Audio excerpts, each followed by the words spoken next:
Ladies and gentlemen, thank you for coming tonight. I want to introduce you once again to Senator Michael Bennet. Well, hello, everybody. Hello, New Hampshire. Thank you very much for all being here tonight, and thank you very much for what you've done for this campaign. I want to start by thanking Susan and the girls for their unbelievable effort over this entire campaign and for the sacrifices that they've made over the last 11 years that I've been in the Senate and the years before that when I was superintendent of the Denver Public Schools and the girls thought they were deciding what lunch was going to be on every single day.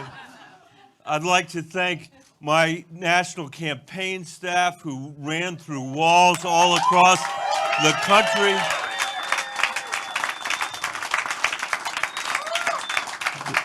There were never as many of them as some of the other campaigns, but they were a mighty force to be reckoned with.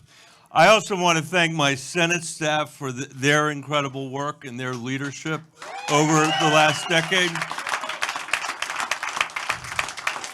I got three. There's so many people that I will thank in the coming days, but I wanted to mention tonight my predecessor, Gary Hart, who is nothing but a source of inspiration.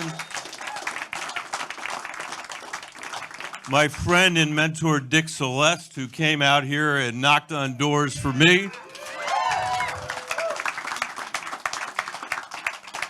My pal, James Carville, who I didn't even know when he endorsed me. And I don't think anybody will ever be able to forget his contribution to this campaign. I'd like to thank everybody here tonight who flew across the country to be with us in the last few days. Susan and I and the girls deeply appreciate it. I want to thank Will Cantaris and Merrill Levin. We would have been lost without them, and because of their friendship and because of their leadership and because of their efforts, we were able to introduce ourselves to the state of New Hampshire, and I just can't tell you how much I appreciate it, and I think we've made some lifelong friends. And speaking of New Hampshire, I love you, New Hampshire. And I do. We, whether you knew it or not, we were having a great time together. And I said over and over and over again how much like Colorado, New Hampshire is. It's a complicated political state. It's a swing state. It's a state filled with thoughtful people who take incredibly seriously their responsibility, so seriously that today they were less decided than they were 6 weeks ago. But they've decided tonight, and tonight is not going to be our night, but let me say this to New Hampshire, you may see me once again. So thank you.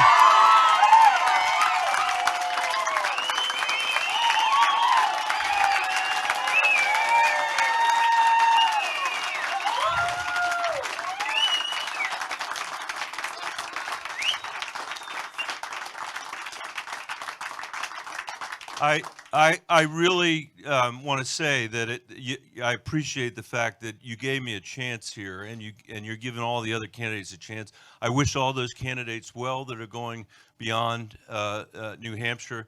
I think it's fitting for us to end the campaign tonight, but I want to remind you of why I got in this race, why I stayed in this race, and why we have to stay in this fight.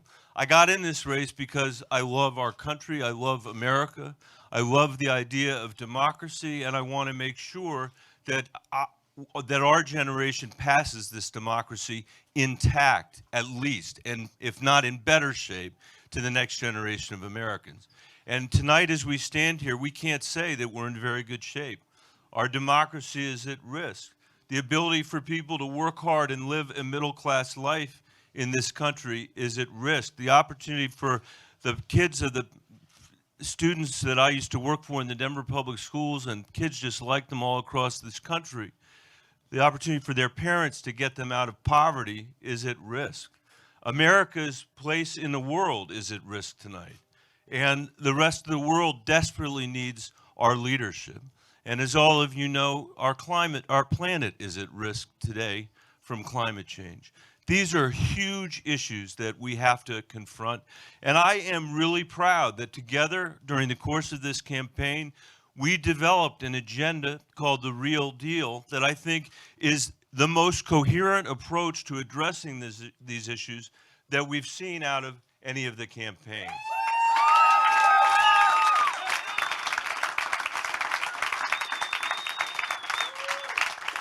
And I look forward to carrying that out of New Hampshire and carrying that into the future. What I know about that agenda, because it was written by a team of people that have been working hard to represent a swing state in this country, is that any Democrat in America can, from the top of the ticket to the bottom of the ticket, can run on that agenda. And I think that's thank you. And I think that's an agenda that can get us the White House, and as James Carville would say, 55 seats in the Senate. And that's an agenda that's worth fighting for. So I feel nothing but joy tonight as we conclude this particular campaign and this particular chapter. I am going to do absolutely everything I can do as one human being to make sure that Donald Trump is a one-term president.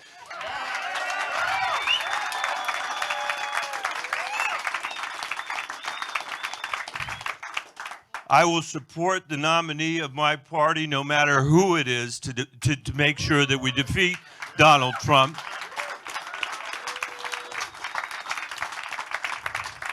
But we can't stop there. As I said, all across this state, and I've said all across the country, it's not just about who's in the White House. We've got to win a majority in the Senate, and I will campaign all over this country to make sure we win that majority in the United States Senate.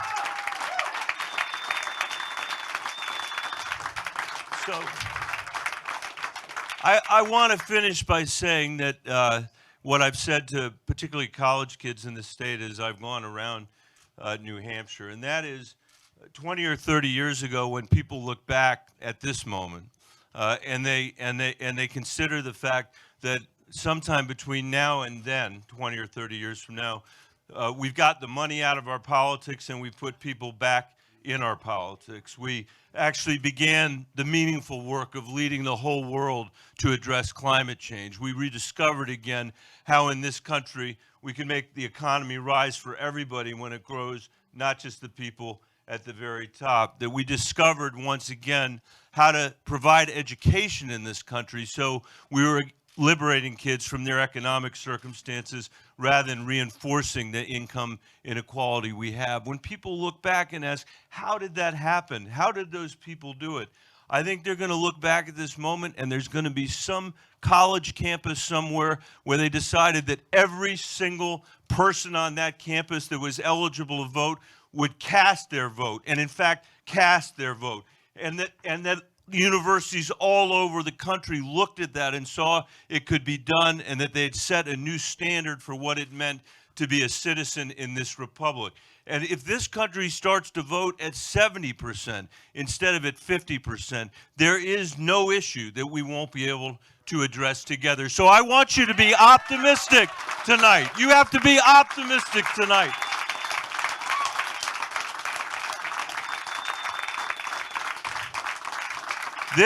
This is in our hands. It is in our hands. And as James Baldwin wrote during the height of the civil rights movement, this is in our hands. We have no right to assume otherwise.